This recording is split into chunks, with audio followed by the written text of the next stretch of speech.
Presenting the transcription feature, Superman. Look, up in the sky. It's a bird. It's a plane. It's Superman. Yes, it's Superman, strange visitor from the planet Krypton, who came to Earth with powers and abilities far beyond those of mortal men. Superman, who can leap tall buildings at a single bound, race a speeding bullet to its target, bend steel in his bare hands, and who, disguised as Clark Kent, mild-mannered reporter for a great metropolitan newspaper, fights a never-ending battle for truth and justice.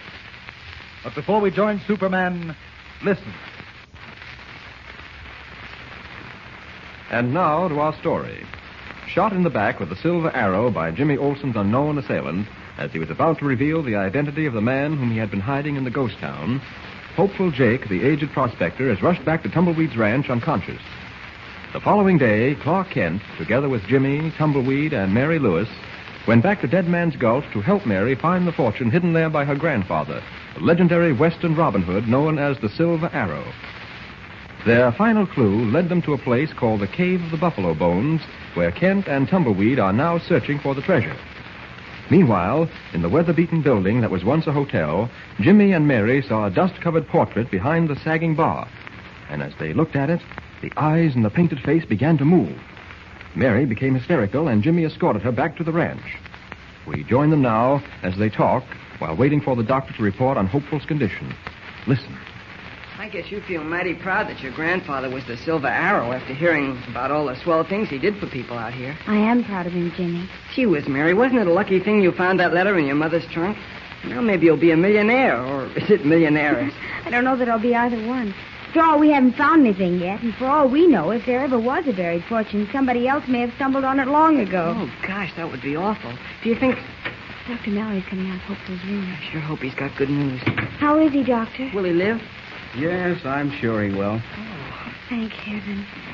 May we go up to see him now, Doctor? I think so, but please don't stay long and don't let him talk much. It'll tire him. No, we'll just stay a few minutes. Come on, Mary. Oh, goodbye, Doctor. Goodbye, Dr. Jimmy. Mallory. Goodbye, Mary. All right, now, Jimmy. Remember what the doctor said about Yeah, him? I won't make him talk. Hello, Hopeful. Howdy, Yearling. Howdy, Miss Mary. Hello, Hopeful. How do you feel?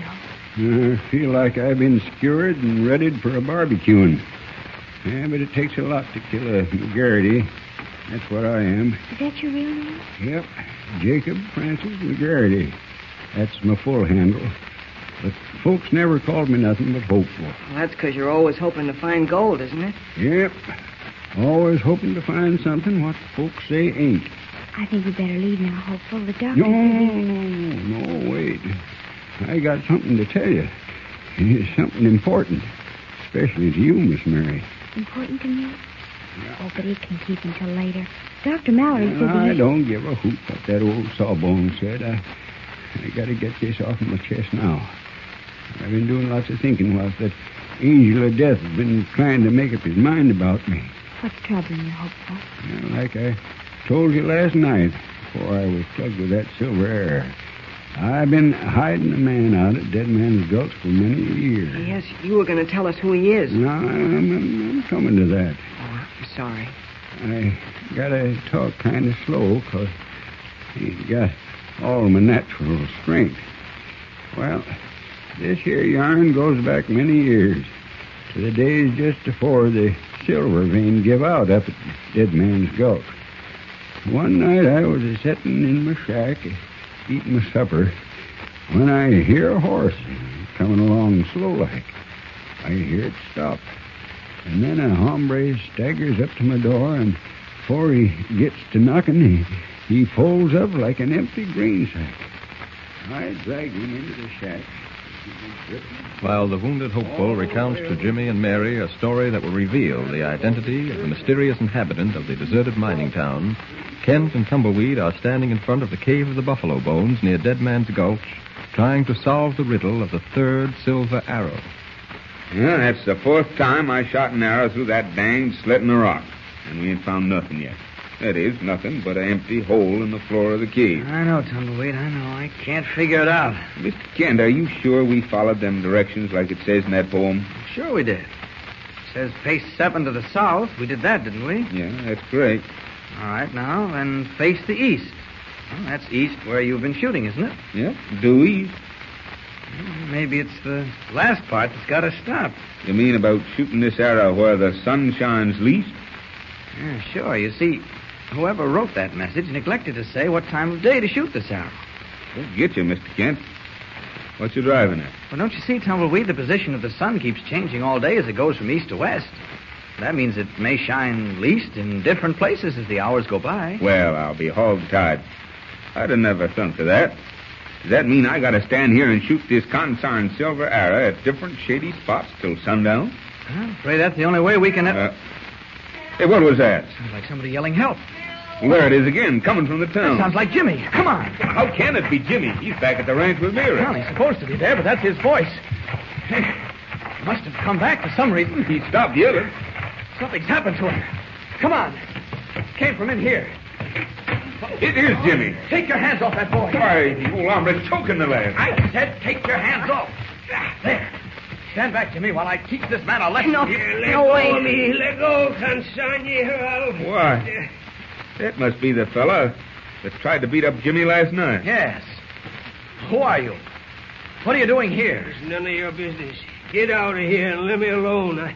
I don't like snoopers. You're all a snooping for something. Tell us who you are, or we'll Wait, turn you... Mr. Kent, don't do anything. I know who he is.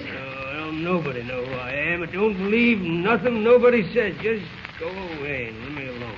Jimmy, how do you know who this man is? Who told you? That's what I came here to tell you. What do you mean? I was looking for you in Tumbleweed in here when he came in and grabbed me before I could say anything to I him. don't believe nobody. Go away. Let me alone. I don't... He fainted. Yes. Poor old fella. Too much excitement, I guess. Now, I'll put him down here. There we are. Shall I go get some water? No, I don't think so. I think he'll need any, Jimmy. He's coming around all right. Jimmy, tell us who this hombre is before I bust wide open. Well, his name is Bart Cummings. Bart Cummings. Why, isn't that the name of Mary's grandfather? That's who this man is, Mr. Kent. What? Then he's the silver arrow? Why, that can't be possible. The Silver Arrow died long ago. Mary said they hadn't heard from him since long before she was born. Where'd you get this information, Jimmy? Hopeful told Mary and me about it less than an hour ago. He told how this man came to him one day, half dead from bullet wounds, how he nursed him back to health. Then what's he doing here, and why is he acting crazy like? Well, Hopeful says Mr. Cummings sort of lost his mind after his accident and couldn't remember where he'd buried his fortune. But he did remember that he had a fortune somewhere. Yes, so Hopeful, hoping the Silver Arrow would someday find all that money, kept him hidden out here where he spent all his time searching. And that's why old Hopeful got so darn rambunctious when we come out here to look for silver arrows. Silver arrows. We've got to find silver arrows. That's it. We've got what he's looking for. The silver arrows that point to his buried treasure. Silver... Here. Where am I? Who are you? We're your friends, Mr. Cummings. We're going to help you find your treasure. Help me? How can you help me? As soon as you've had a rest, we'll show you the 3 silver arrows you set out long ago to help locate your treasure. Then we'll help you find it.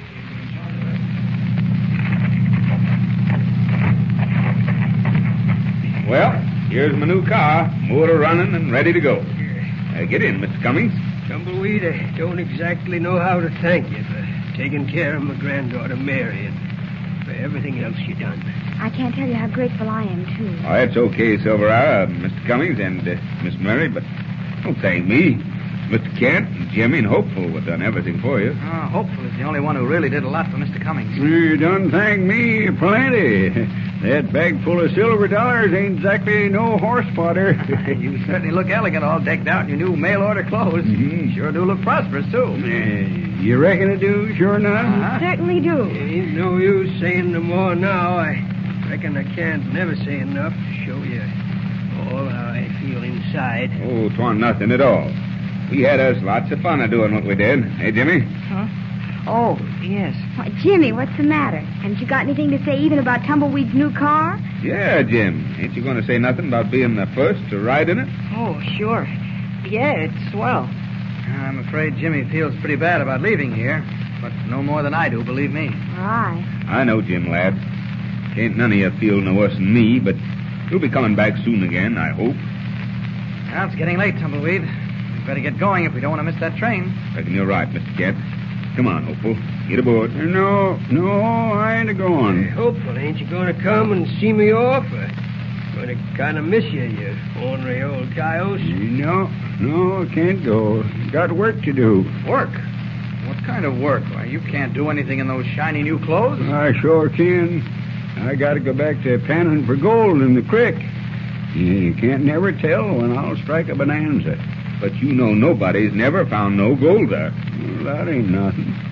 I can keep on panning and hoping, can't I? Goodbye.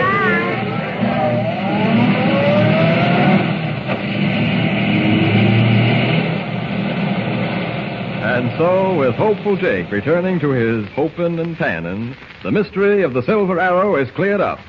Mary takes her aged grandfather, who has recovered his sanity as well as his fortune, to live with her in the East, as Jimmy and Kent return to the Daily Planet, where another, even more thrilling adventure awaits them.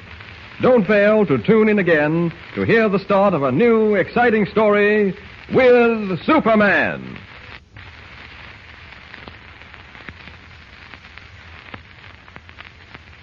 Don't forget, tune in again for the next thrilling episode with Superman. Look, up in the sky. It's a bird. It's a plane. It's Superman. Superman is a copyrighted feature appearing in Action Comics magazine. Welcome back. A very satisfying serial. A nice puzzle. And really a taut storyline. This one, a 7-parter, so they had less time to mess around. So I like the serial the way it ended. A pretty strong ending. James Lawrence as well liked it. He says that he admits it was an enjoyable serial despite the irritating presence of Tumbleweed Jones. And he said it reminded him of the Gray Ghost episode of Batman, the animated series. Kind of interesting, we had 2 different episodes. I was thinking of the Jonah Hex episode of Batman, the animated series. And this one, I think, is one of the better ones we've heard in a while. So, and I, as always, I've linked his review, so you can take a look at it. All right, well, we're going to go ahead and we're going to take a listen to a show Behind the Mic. We're going to and they use a sound effect from Superman, so we're going to listen and learn a little bit about that, and that will actually close out the show. So we'll play that at the end of the episode. But I do want to remind you to check out laserandsword.com, where we have new serial adventures posted every Monday, Tuesday, and Thursday. Got any comments, email me, adam@adamsweb.us, and cast your vote for the show on Podcast Alley. So let's go ahead and we will take a listen behind the mic at Superman. The sound effect of the week. From time to time, Behind the Mic presents some unusual sound effect. One of the most unusual programs in radio, certainly so far as sound effects are concerned, is Superman, which deals with the adventures of a man to whom practically nothing is impossible. He flies through space without wings. He's so strong he breaks down walls with his bare fist. In short, he's terrific. One of the typical effects used on the Superman program is the sound of Superman breaking down a stone wall with his 2 bare hands. Here's the sound.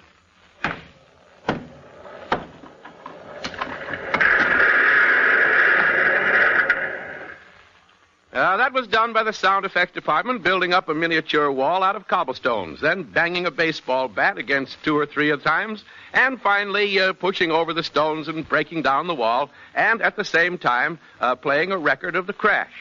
That's not only super, that's hooper-duper.